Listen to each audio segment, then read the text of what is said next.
Alile he do po khat chai he ava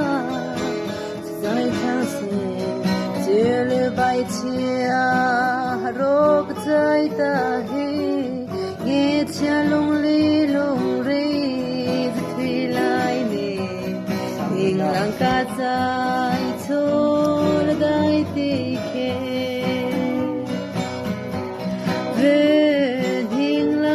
Zai long du bang du tang long ma de de ap khung sai thu tha zung zon zung e na ru khu chang de je le cha te bu ko thang lo ko chung le si le so ko zakai kilo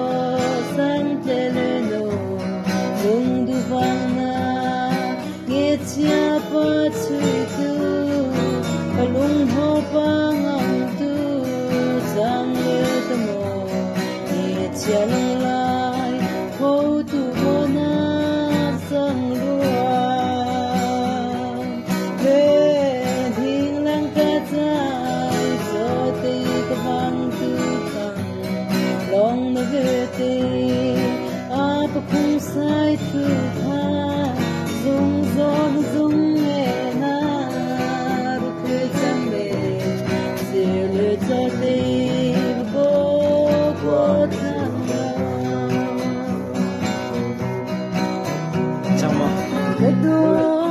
nim nong le ke kan le na klang dang kan se san lai lo ke kan not na Trung thấy lâu đã xin la cây sang tai lâu lên đi cần đột nát zu đi sur ban cần luang du ra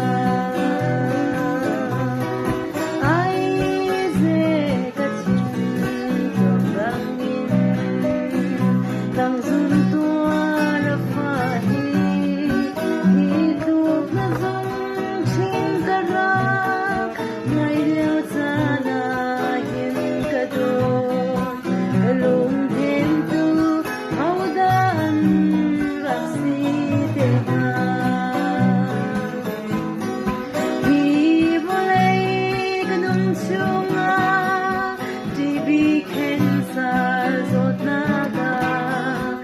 So me